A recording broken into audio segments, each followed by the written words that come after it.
জীবনটা অনেক ছোট। পিছনে না তাকিয়ে সামনে এগিয়ে যাওয়াটাই হচ্ছে শ্রেয়।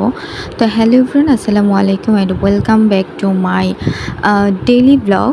তো আজকে হঠাৎ আমাদের রাতে সবার প্ল্যান হয় যে চলো আমরা সবাই ঘুরতে যাই। তো ঘুরতে হচ্ছে কাছাকাছি একটা জায়গায় চলে আসলাম, মিরপুর বোটানিক্যাল গার্ডেনে। তো আমাদের কথা ছিল যে আমরা কেউ নাস্তা করব না। এই যে সবার মুখের অবস্থা কেমন, যে আমরা কেউই নাস্তা করিনি, বাট বাহির থেকে কিনে আমরা এখানে নিয়ে এসেছি। আগেরই কথা ছিল যে আমরা এখানে এসে সবাই একসাথে ব্রেকফাস্ট করব। তো এই যে আমরা সবাই হচ্ছে একসাথে খাচ্ছি, এটার মজাই আলাদা। এই জিনিসটা না আসলে বলে বোঝানো যাবে না। তারপর হচ্ছে সবার খাওয়া দাওয়া শেষে এই যে এখানে খুব সুন্দর একটা পুকুর আছে, আমি যতটুকু জানি যে পুকুরটার নাম নাকি শাপলা পুকুর।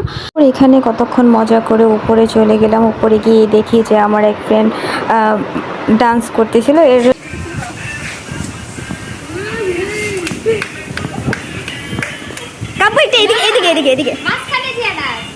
তা আমিও একটু এই ফাঁকি ভিডিও করে নিলাম আর মজা পাচ্ছিলাম।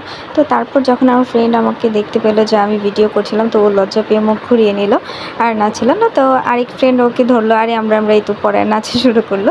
তো যাই হোক, তারপর আমাদের প্ল্যান হলো আমরা জুতা চুরি খেলবো। তো যে কথা সেই কাজ, আমরা জুতা চুরি খেলা শুরু করলাম। ফার্স্টে হচ্ছে দুই ভাগে ভাগ হয়ে গেলাম। তো আমরা হচ্ছে লটারি জিতেছিলাম যে আমরা আগে জুতা চুরি করব।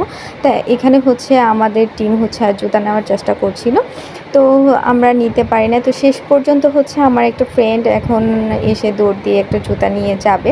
তো হচ্ছে এই খেলাটায় আমরাই একটা জুতা নিতে পেরেছিলাম, ওরাও নিতে পারেনি। তো ওই দিন ছিল মানে কি বলবো, একদম স্মরণীয় একটা দিন। খুবই মজা হয়েছিল। লাস্ট এই খেলাটা কবে খেলছি আমিও জানি না, অনেক ছোটোবেলায় খেলছিলাম। কে ছোটোবেলায় এই খেলাটা খেলেছিলেন একটা কমেন্ট করে জানাবেন। তারপর হচ্ছে আমার এক বান্দর ফ্রেন্ড এখানে বলে যে আমার একটা ছবি তুল। তারপর হচ্ছে আমার এক ফ্রেন্ড ওর ছবি তুলে দিচ্ছিল। তো তারপরে হচ্ছে ঘোরাঘুরি প্রায় অনেক শেষের দিকে। তো আমরা এখন বাসায় চলে যাব। এখানে কতগুলো দেখতে পেলাম যে কাঠগোলাপ, তো কুড়িয়ে নিয়ে একটু ভিডিও করে নিলাম। তো যাই হোক, আজকে অনেক মজা করেছি গাইস। ভিডিওটি ভালো লাগলে একটা লাইক, শেয়ার এবং একটা সাবস্ক্রাইব করে দিবেন। ভালো থাকবেন, আল্লাহ হাফিজ।